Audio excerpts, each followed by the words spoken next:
Hi students, in my last videos I did the glass lab activity. From that glass lab activity we comes to know the definition of refractive index, absolute refractive index and various topics. Let us discuss now the topic of Snell's law by using semicircular glass slab activity. Semicircular glass slab activity. The next aim is we are going to obtain a relation between angle of incidence and angle of refraction. Why? Because angle of incidence sometimes is equal to angle of refraction. Sometimes angle of incidence is greater than angle of refraction. For example, say if the light ray travels from rarer to denser, it should not travel like this. It bends towards the normal. If the light ray travels from denser to rarer, denser medium to rarer medium at a particular angle of incidence, our estimation should be like that, but it is deviating away from the normal. That we already proved and that we already comes to know. By using the activity that is nothing but Snell's law, again we are going to prove the relation. And again from this Snell's law we will comes to know sin I by sin R is always a constant. That constant is equal to the refractive index n, that is equal to C by V. The relation between n and V can be also written as n2 by n1 is equals to V1 by V2. Sin I by sin R is equals to n2 by n1 is equals to V1 by V2. If you cross multiply by using these two, we can get n1 sin I is equals to n2 sin R. n1 sin I is equals to n2 sin R. This law is called Snell's law. Now, by using the following activity, we are going to explain the concept of Snell's law. To do this activity, we required a semicircular glass slab. Semicircular glass slab, a protractor, laser light gun, scale, compass with pencil, white paper, thermocol sheet and needles. Number of the needles that depending upon our choice. In the first step of the activity, what should we do is, by taking the paper, we should draw a horizontal line and a vertical line like this.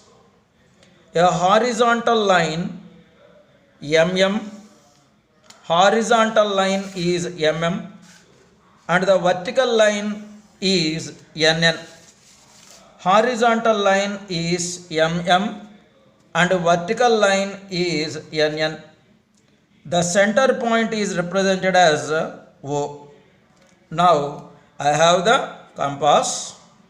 Basing on the compass, we should draw a circle from the center O. What I did? I drawn a circle from the center O, from the meeting point of horizontal line mm and vertical line nn. Now from the center we should place the protractor at the center, that is O. I placed the protractor. If you observe, this total circle is divided into 4 quadrants. Quadrant 1, quadrant 2, 3 and 4. Now I am going to bifurcate each quadrant into the form of angles. How? If we consider this one value as 0 degrees and this is 10 degrees, 20 degrees, 30 degrees, 40 degrees, 50 degrees, 60, 70, 80, and this absolutely becomes 90. Once again you observe this is 0, 10 degrees, 20 degrees, 30 degrees, 40 degrees, 50 degrees, 60, 70, 80, and as well as this becomes 90. Now by removing this protractor and by placing the scale, we should join the center and that particular point. Now we can get a line. This means these lines make an angle of 10 degrees from this normal. Now this ON act as a normal and this is nothing but 10 degrees. And once again if you draw like this, it becomes 20 degrees. Next one, this becomes 30 degrees. And the next one, it becomes 40 degrees. And the next one, it becomes 50 degrees. Like this, we should do both in the case of quadrant 1 and as well as quadrant 3. That means we are bifurcating the given concept or given circle into the form of quadrants, as we already see in the textbook. Here a circle is given. That circle is nothing but procircle. First of all, they are drawn a line mm and as well as a drawn line nn, and then from the center they are drawn a circle. That circle and is divided into the angles. Those circle, finally what we got is called procircle. Now our experimental setup is ready. This circle what we drawn is called procircle. Procircle. Now I am ready with my procircle. Now I taken the semicircular glass slab of thickness 2 centimeters. I placed the semicircular glass slab. The condition is its diameter of the semicircular glass slab must coincides with mm line. Diameter of the semicircular glass slab must coincides with mm line. Sometimes while doing the activity, the glass slab may displace from its place. So without displacing the glass slab from its place, what I am doing is I am drawing the boundary surface. After drawing the boundary surface, place a pin at point O. And without moving this, then we can fix one more pin like this also. Why? Because there is no use of that pin, but only for standby purpose only we should keep that. Now here one more pin also for protection purpose only. These two pins are protection purpose. Now we have one laser light. We should pass the laser light from base to curve. Base to curve means whenever you put the laser light on the light ray which is indicating 0 degrees angle, and by pressing this, the light ray is traveling through the pin, and then the light ray entered into the glass slab. After that it is entered into the curved surface. Means the light ray is traveling from air to glass. Means the light ray is traveling from rarer to denser at an angle of 0 degrees. Now by taking one more pin, I am going to identify at what angle the light ray is coming. If you observe clearly, the laser that is coming from air and enter into the glass at an angle of 0 degrees and entered into the air that is through the curved surface at an angle of 0. Now I am going to represent this in this table. In the table what are there? I is there, means angle of incidence and angle of refraction. Angle of incidence and angle of refraction. Later I taken sin I, that is nothing but sin of angle of incidence. Later I taken sin of angle of refraction to the 0 degrees. Angle I is 0 and angle R is also 0. Sir, why you kept the pin here? That is nothing but if we pass the light ray at 0 degrees and the light ray is also came outside that particular angle. Now in the second case, pass the laser light at an angle of 10 degrees. Pass the laser light means like this, we pressed, now the laser light is passing. Now we are going to observe the refracted ray. At what angle the refracted ray is coming? If you observe, the laser is passing through the pin, means here angle of incidence is 10 degrees and angle of refraction, angle of incidence from air is 10 degrees, angle of refraction approximate value is 9 degrees. Like that, again I noted in the table, here angle of incidence is 10 degrees, angle of refraction is 9 degrees. Then once again place, see here, this is the first case and this becomes the second case. In the first case, the laser is passed from 0 degrees line. In the next case, the laser is passed from 10 degrees. Then in the third case, means in the serial number 3, the laser should pass at an angle of 20 degrees from air to glass, that is base to curve, that is from rarer to denser. Now I am going to identify at what angle the light ray is to be refracted. If you observe, the light ray is passed. It may be from here to here 10 degrees and here it may be of a maximum of otherwise 16 degrees or 17 degrees. So if you observe this, angle of incidence is 20 degrees and angle of refraction is 16 degrees. Then pass the laser light at an angle of 30 degrees. If you pass the laser light through the glass slab, that is semicircular glass slab, from air to glass, that is from rarer to denser, that is from base to curve, at an angle of 30 degrees, approximate angle of refraction. Approximate angle of refraction may be 30 degrees approximate angle. See here, up to here 10 degrees and this is 20 degrees, approximate angle may be 21 degrees or otherwise 22 degrees. Now I am going to note down those values of angle of incidence and as well as angle of refraction in the table what I already shown. In the case of the textbook, this may be the values and as well as table. See in this table what is there? I is there, that means angle of incidence. R is there, angle of refraction. Next, we should consider sine of angle of incidence, means we should take the value of sine for I and sine R angle of refraction we should consider. Then again we should take sine I by sine R. So regarding every angle of incidence we should consider angle of refraction. Now again pass the laser light. Now once again here 2, this value becomes 3 and this value becomes 4. Here also we can write 1, 2, 3, 4. Means we completed up to the angle of incidence is 30 degrees. Now once again if you move to the angle of incidence, that is 40 degrees, angle of incidence is 40 and angle of refraction, again we are going to find out the angle of refraction easily. So here for 40 degrees angle of refraction maybe it's nearer to 30, means it may be 28 or otherwise 27, like that approximate values will be. Means for every angle of incidence we are measuring the angle of refraction. Now this value becomes how much?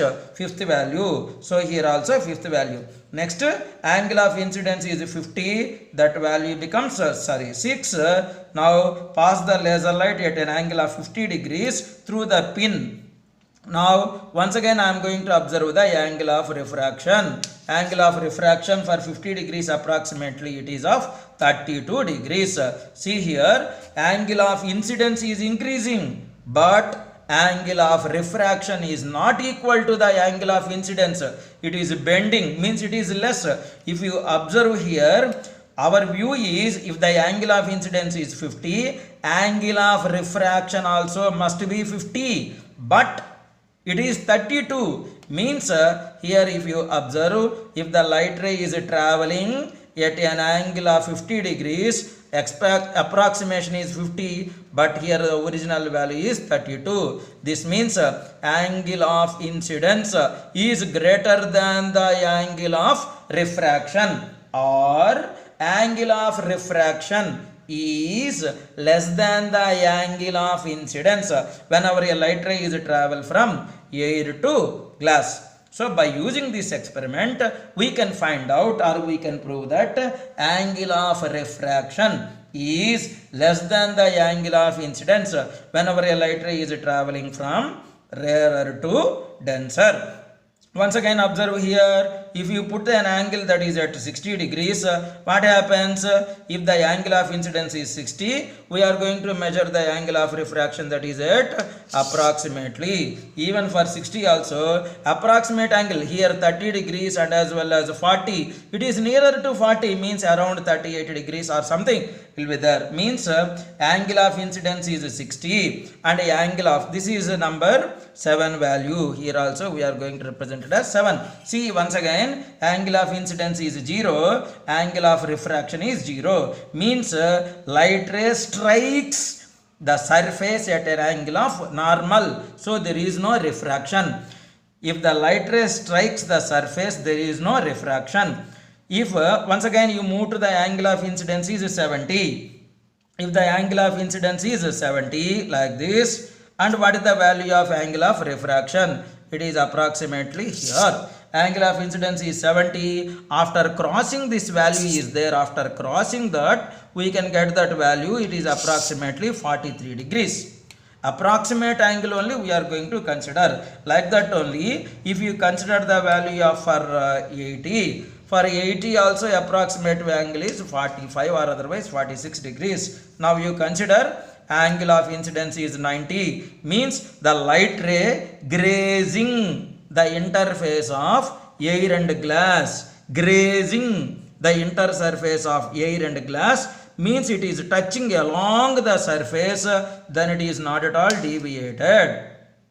If you observe in two cases, that is, if the light ray strikes the surface interface at an angle of 90 degrees, or if the light ray travel through the interface, means it is touching the interface of both air and as well as glass. In these two cases, light ray does not deviate from its path. Once again, if you observe, if the light ray strikes the surface, if the light ray strikes the surface at an angle of 0 degrees, this means at 90 degrees, or at an angle means it is touching the interface that is parallel to the interface, the light ray does not deviate. This is the first rule.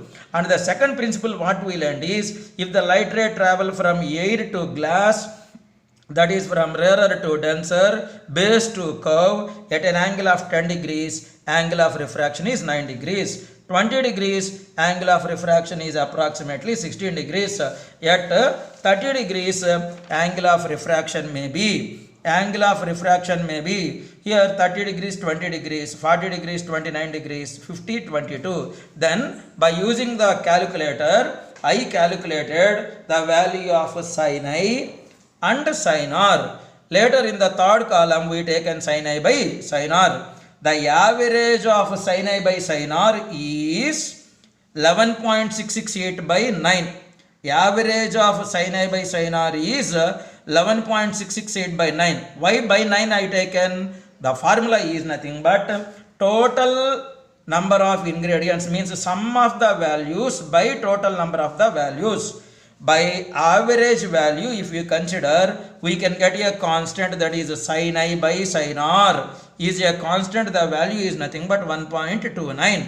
That means this constant 1.29 is nothing but refractive index, is nothing but the refractive index of this semicircular glass slab. Refractive index of the semicircular glass slab. How? Here if you come to the textbook, here we can say that find sin I, sin R for every I and R values. Evaluate means calculate sin I by sin R for every angle of incidence. Okay, we calculated. What here? Finally, we will get the ratio, that is sin A by sin R is a constant. That means sine of angle of incidence to the sine of angle of refraction is always constant. K is nothing but constant. That constant is nothing but refractive index. Here only the given. Is this ratio equal to refractive index of glass?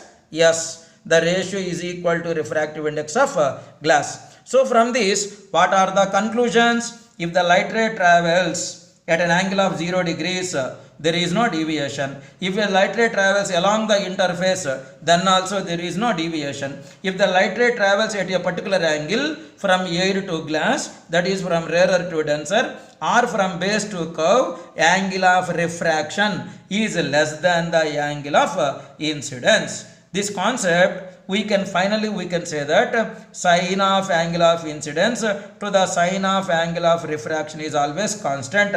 This constant is equal to the refractive index.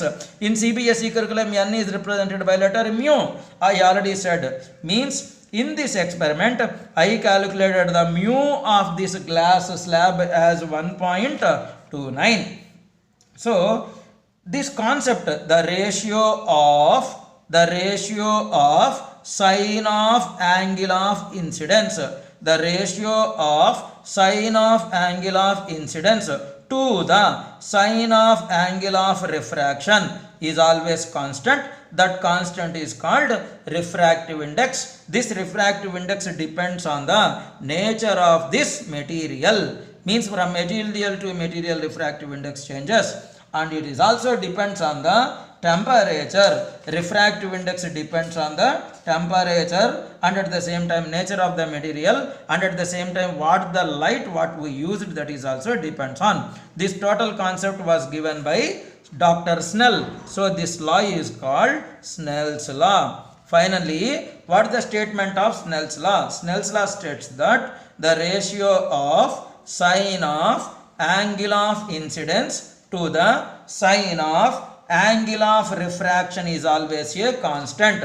That constant is equal to the refractive index of the glass slab. Thank you. From the table, what we understood is, if the light ray travels from air to glass, that is from rarer to denser, through the semicircular glass slab, here angle of incidence is 0 and angle of refraction is also 0. If this value is 90, this value also becomes 90. And here, if the angle of incidence is 10 degrees and the angle of estimated angle is 10 degrees, estimated angle is 10 degrees, but original angle is 90 degrees. Means whenever a light ray travels from air to glass, that is from rarer to denser, angle of refraction is less, angle R is less than angle I. That is only they asked in the case of lab activity, obtaining relation between angle of incidence and angle of refraction. Here, if the light ray travels from rarer to denser, it is proved that angle of refraction is less than the angle of incidence. And again, if you observe here, the angle of incidence is 20 degrees. If the angle of incidence is 20 degrees, estimated angle of refraction is 20, but it is not 20, it is less than 20, approximately 16 degrees. And again, if you move here, means here the angle. Now what I did for different kinds of angles, we did the graph work. If you consider the light ray is traveling from air to glass, that is semicircular glass slab at an angle of 30 degrees, estimated angle is 30, means at 30 degrees it is fallen, 30 degrees it should come out, but it is bended towards the normal at an angle of approximately 21 degrees. Then if you consider here in this case, angle of incidence is 80 degrees, I consider angle of incidence is 80. Angle of refraction is 45 only. This means angle R is always less than angle I. And here, if the light ray grazes the interface line of air and glass, there is no deviation. So in two cases the light ray totally does not deviate in all the cases. That is, whenever the light ray strikes the surface at an angle of 90 degrees, or when the light ray grazes the interface of the two optically dispersive media, there is no deviation of the light ray. This is totally what we proved is sin I by sin R is always a constant, that is nothing but n, refractive index. This value is equal to C by V. Why? Because yesterday we already said refractive index n is equal to C by V. This law is called Snell's law. Once again, the Snell's law is nothing but sin I. Here, final thing in the case of textbook page number 49, what do you conclude from these observations? That is sin I by sin R is equal to constant. That constant is nothing but n, that is equals to C by V. From this we can write n2 by n1 is equal to v1 by v2. That's what we already given earlier. Now this law is called Snell's law.